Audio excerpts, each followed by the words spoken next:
This week on The Watchman, as Israel grows into a world leader in innovation, high-tech, medical, and disaster relief, Israelis are sharing their expertise and empathy with the world, including their Arab neighbors. 1,400 children visited the state of Israel, and that project, Syrian children, going back to Syria and starting to show that maybe the Israelis are not so bad people. Get the inside, untold story of how Israel is turning enemies into allies this week, only right here on The Watchman.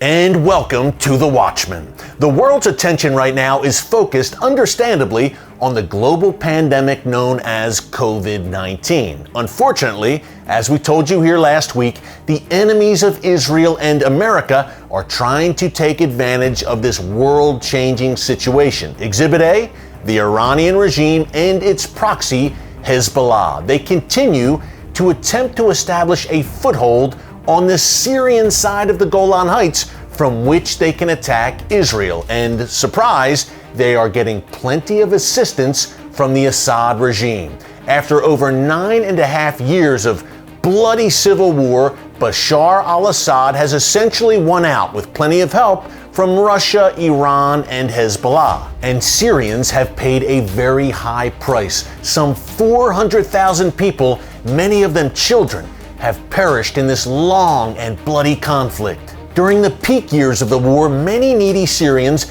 attempted to flee into Israel to escape the carnage and get some help for their families. Now, even though Israel and Syria are officially in a state of war, the Israel Defense Forces did not turn these needy Syrians away. In fact, it was quite the opposite. This is the inside story of the IDF's Operation Good Neighbor, and it's one the world needs to hear. Take a look. Well, Eyal, we are here with you today on terrain that is very familiar for you. As a lieutenant colonel in the Israel Defense Forces, you helped run an incredible program called the Good Neighbor Campaign. We see Syria not very far away in the distance. We're on the Israeli side of the Golan Heights today. And man, the Good Neighbor Campaign was a real game changer. We decided to increase dramatically the humanitarian aid we provided to the Syrian people, and then the IDF, the Israeli Defense Forces, decided to establish that unit. I was called to duty in June 2016 and establish a unit, and the mission of that unit was to think 24/7 about the enemy, or let me correct, about people living in an enemy country. Which was racked by civil war. I mean, from 2011 on, hundreds of thousands of people killed in Syria. And that has an effect on Israel as well. Yeah, on that border, not far away from us, we find AL-QAEDA and the ISIS and Hezbollah, all the people that do not like the state of Israel. Right. Iranian regime, proxies, the Shiite militias. A lot of guys that their goal is to threat the state of Israel. So we had some security challenges. One of the thinking behind this project was that let the people who is living there in severe terms, people living without electricity, without water, people that do not have schools, clinics, hospitals. Women, children, elderly. Children, babies. Imagine a baby born in a tent without heat warmer, living without a heat warmer. This was their lives, 250,000 people. And we decided to give them humanitarian aid, first of all, because this is something that we should do. To help our neighbors. It doesn't matter that they are enemies or living in an enemy country. And it was an understanding that we can maybe change their mind, because they were educated to hate us. In their stories, Israel is the devil. And it was the first time in history that we had the ability to meet with them, to speak with them, and to let them show by actions, not by words, to let them realize who are Israelis. Yeah, and it's amazing, Eyal, like you said, because look, 1967, 1973, right here on the Golan Heights, major battles between Israel and Syria. The two countries technically still in a state of war. Of course. The easiest thing to do was to be behind the fence that we built. Right. To stay here in the Golan Heights, to take the position, and if the enemy will choose to attack Israel, we can react. Nobody asked us, nobody forced us to open the fence 700 times in 2.5 years. 700 times. It's between 2016 and 2018. Yeah, 700 humanitarian mission aid. And when we're speaking about humanitarian operation, it means to risk your life going at a dark night with rain and fog, open the fence to do something good. One of the projects, we call it a doctor's visit, is the mission was to take 25 children, sick children, not wounded children, sick children with chronic diseases. Once a week we open the fence for them. Can you imagine 25 little children between the ages of 1 year to 14 stepping on a dark night? Some of them it's cold out up here. Some of them without coats, some of them barefoot on a rainy night, entering the state of Israel, going to one of the Israeli hospitals in the north. Here we have 3 of them, treated by our experts like they were Israeli citizens, and going back to Syria. But when they're in the hospital, and it wasn't a mission, the mission was to bring them to the hospital. The mission wasn't to play with them or give them something to paint or draw, but those are kids. Those are kids. Scared kids. With rough stories, tough stories. You can see the fear in their eyes, and it becomes something humanitarian to do. And when we saw them smiling here in Israel, we understood that we are doing the right thing to do. And again, it doesn't matter Jews, Muslims, Christians, people to people, human beings to human beings. This was the most exciting part. 1,400 children visited the state of Israel in that project. Syrian children. Going back to Syria and starting to show that maybe the Israelis are not so bad people. Well, coming up after the break, when disaster strikes, Israel is there, even during a global pandemic. See how one Israeli aid organization is stepping up to the plate when the world needs it most. Don't move. It all begins with words uttered by individuals, repeated by others, and became a philosophy, an ideology.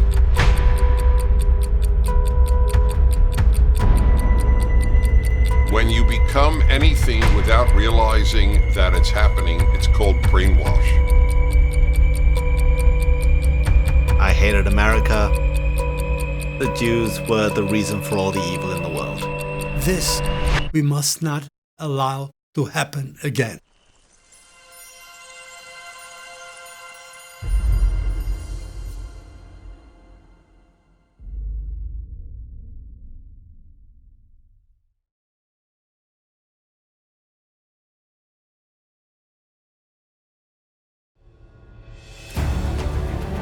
In the Bible, God calls on believers to pray for the peace of Jerusalem.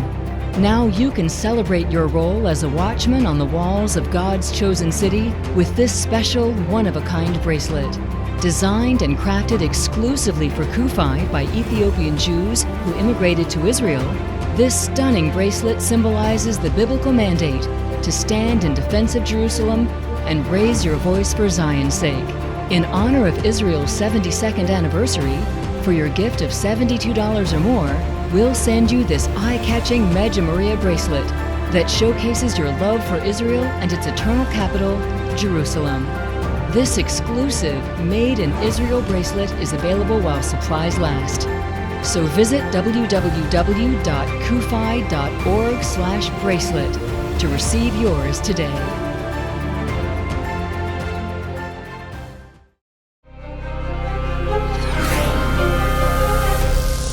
And welcome back. We feature the great Israeli aid organization IsraAid here on the show several times. They are in hotspots around the world doing incredible humanitarian work and disaster relief. Now, with the onset of COVID-19, their job obviously became a lot more challenging. So I was able to speak to two of IsraAid's leaders recently to get the inside story of how they are still shining Israel's light around the world in some very dark places and in a very dark time. Take a look.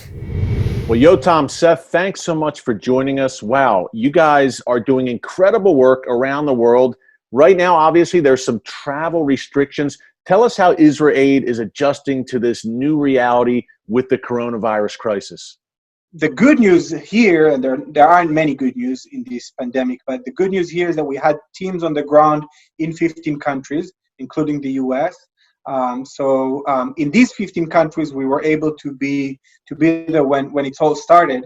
And our teams, which is a combination of Israelis, Americans, and many local staff, are on the front line in each of these countries. So we can't send more people, but we have amazing teams on the ground in many of the hotspots. Yeah, you were in place already. That's amazing. Yotam, you mentioned the United States. Seth, that's your specialty. I'm in America right now, and I know IsraAid has a presence helping here. Could you tell our viewers the latest on the situation in the U.S. and how IsraAid is assisting here?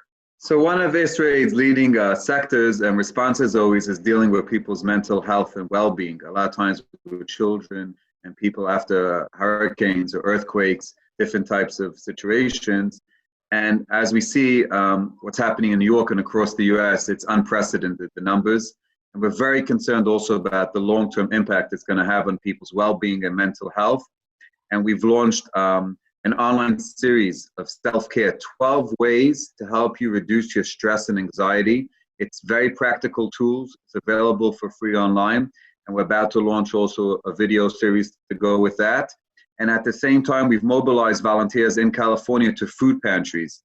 There's a huge gap now of people needing food. A lot of people used to get it in schools. The schools are shut down, and there's a lack of volunteers. So movement has also responded to sending people to these food pantries. And the third thing is in New York, we're looking at working with the community with different vulnerable populations that have been impacted really hard in a community-based approach to build capacity for caregivers or healthcare professionals or different people that deal on day-to-day with people to deal with this trauma that's going to take years to bounce back from. Yeah, Seth, that's pretty amazing. You know, I think of IsraAid, honestly, we've highlighted your great work here on the Watchman Show before in disaster areas around the world. I think of maybe responding to earthquakes or volcanoes, but it's pretty amazing that you've also been able to just transition seamlessly, Seth, into mental health as well. Gentlemen, I want to ask you a little bit more about the challenges right now. Thank God that IsraAid already had people on the ground in these hot spots, but talk about some of the challenges maybe with the supply chain and things like that have been disrupted because of this global pandemic. Tons of challenges, Eric. First and foremost, most of our work is in person. You know, we provide direct care and support, whether it's access to clean water, medical care, psychological care. A lot of our work in the community is just very challenging. We can't do gatherings, we can't do trainings the way we used to do. A lot of programs we're doing in the US or in Italy now, we're responding and we're doing programs online. But in places like Kakuma refugee camp in Kenya, one of the biggest refugee camps in the world with 200,000 refugees, people don't have a good network there. So it's a huge challenge for us to conduct our programs, and we have to come up with very unique solutions, whether it's through different campaigns, SMS. In some of these places, we're literally installing hand washing stations because people don't have access to water to wash their hands. You know, we're talking about the lack of protective gear in some places, which is also a huge concern, obviously, but it's much more basic in some of these parts of the world. Gentlemen, what's always amazing to me about IsraAid is you're always the first on the ground, it seems. No matter where there's a disaster in the world or a hot spot or a trouble spot, something bad is happening, Israelis, IsraAid, you are the first on the ground. Number one, tell us, how do you respond so quickly? It's always amazing to see. And number two, maybe you can both speak personally about why you do what you do and why the mission of IsraAid is so important. Seth, can we start with you? Yeah, I'll say first, the why is because it's part of who we are. Part of who we are is to helping all people in need, no matter what, no matter race, ethnicity. We're always going to be there to give a lending hand and help. It's part of who we are as people. I think the nice thing is we use our Israeli ingenuity, which is being creative.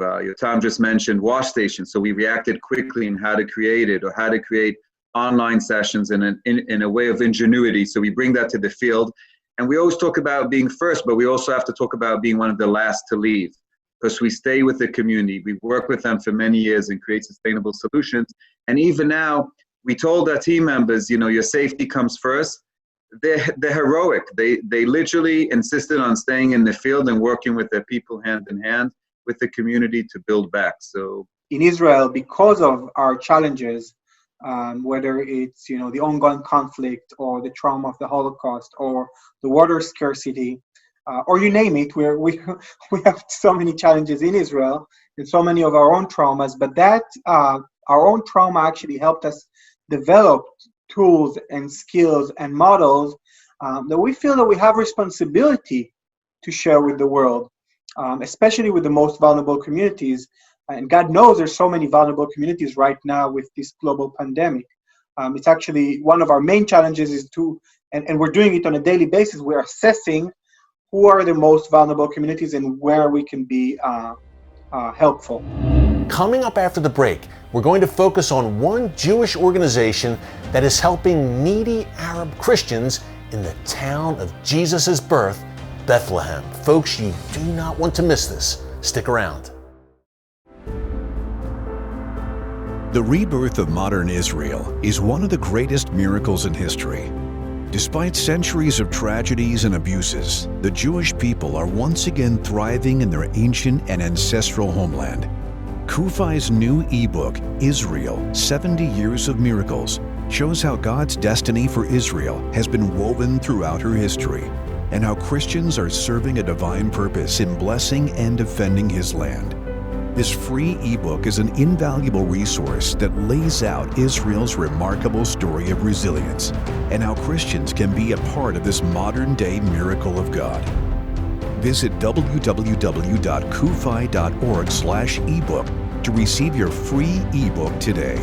And join QAEDA to add your voice to a movement of over 8 million Christians speaking out for Zion's sake.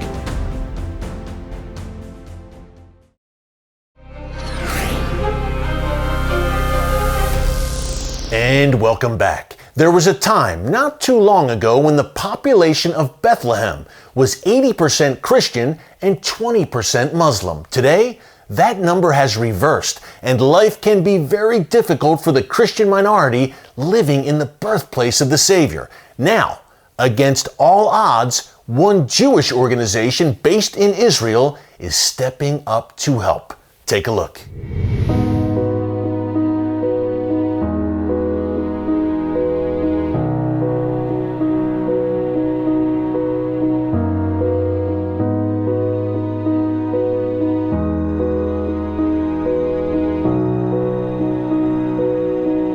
The purpose of the project is to help the evangelical Christian Palestinian Arab population in Bethlehem.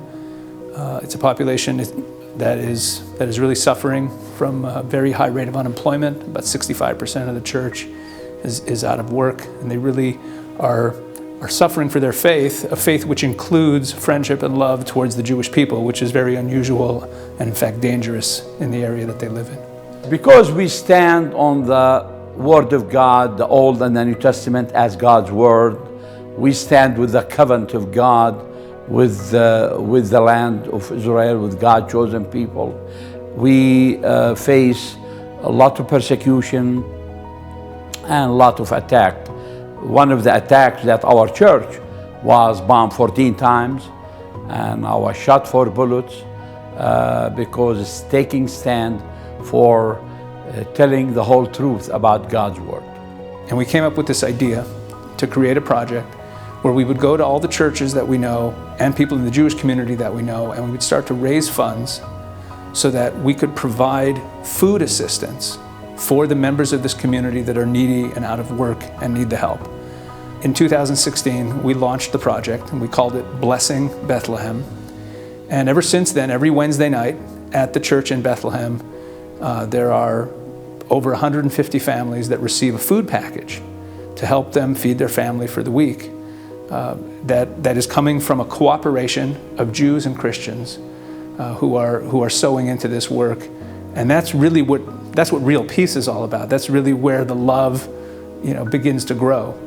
Here is the point. I want you to understand that when leadership have in mind to really change the minds of people to a better understanding concerning the Jews, that's where we started. Myself, my sons, Pastor Steve, we start to teach people how we can cooperate with the Jews, how can we love them, and how we can work together.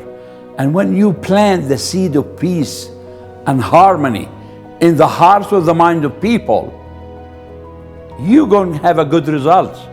And the result is to sit together at the same table and to fellowship and to have a good time. That's exactly what we did. When Moses spoke to the people of Israel over 3,300 years ago, when they were about to enter the land, and he said to them, when you go into the land, there will be others there who want to live in peace with you, and you must love them. You must love the stranger. I don't like the English word stranger because it sounds like strange, but it really means the other, someone who's not part of your nation. Even the biblical vision of Israel in our land includes other people from other nations who want to live there in peace. And we're not just commanded to tolerate them, we're commanded to love them and take care of them. So I said to myself, Moses wasn't just talking to the people of Israel over 3,000 years ago, he's talking to me. Whose responsibility is it to take care of these people, if not me? How much more so that they're suffering because their faith dictates that they love us. Even they had a Christmas party for our people. Can you imagine this Jewish organization prepare a Christmas party for our people to go to Jerusalem and have a Christmas party there? That's awesome. That is real love, and that is real cooperation. Up next, my final thoughts on how you can be part of a global movement to stand with Israel this summer from the comfort of your living room. Get all the details after the break. Stick around. Today, we are seeing the rise of an old enemy wearing a new mask. Once, anti-Semitism was displayed by those in white hoods or wearing the twisted cross of the swastika. But today, this old hatred hides in plain sight. Only a decade ago, anti-Semites were shunned and despised. Now, this appalling bigotry has a platform on Twitter and is applauded in the public square. Anti-Semites rail against Israel on our college campuses. They break bread with elected officials. CUFI was built for such a time as this. We will not let this darkness dim our light, for Christians are a light unto the world, and Israel is a light unto the nations. So shine bright. Shine the light on anti-Semitism that hides in plain sight. From churches to college campuses, from state capitals to Congress, we at Christians United for Israel seek to be a light in the darkness. As light conquers darkness, so shall we conquer this anti-Semitic scourge. Join us. Don't curse the darkness. Shine the light.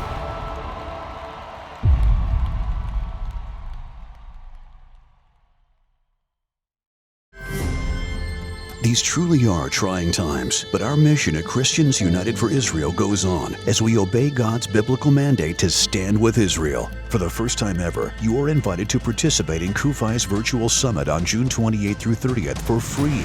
Attend sessions including CUFI's Night to Honor Israel live on Facebook and YouTube. Hear from top American Jewish and U.S. officials, lobby Capitol Hill digitally, and ensure our representatives know America's Christian Zionists stand with Israel.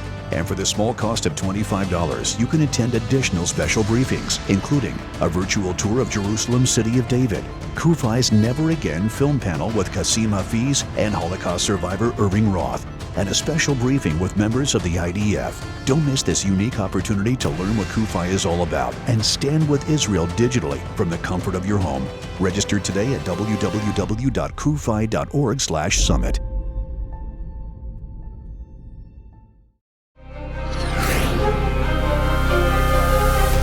And welcome back. Folks, remember, you can follow us on Facebook, Twitter, and Instagram, and subscribe to our Watchman YouTube channel where you will get exclusive content that you won't see anywhere else. Be sure to check that out. And speaking of YouTube and social media, our CUFI Virtual Summit is June 28th to the 30th. Now, usually we would be in Washington, D.C. gathering every summer for the premier pro-Israel event in the United States. Because of COVID-19 restrictions, we are gathering this year online, which is great because it's absolutely free, and we believe that we will reach a broader audience than ever before through the web. So go to cufi.org to register for our CUFI Virtual Summit. That's June 28th to the 30th. Folks, you will not want to miss this. We will be standing together around the world online, raising our voices for a strong Israel for such a time as this. Well, thanks for joining us this week on The Watchman. Folks, hang in there. God still sits on the throne. Until next time, God bless you. And remember, never hold your peace.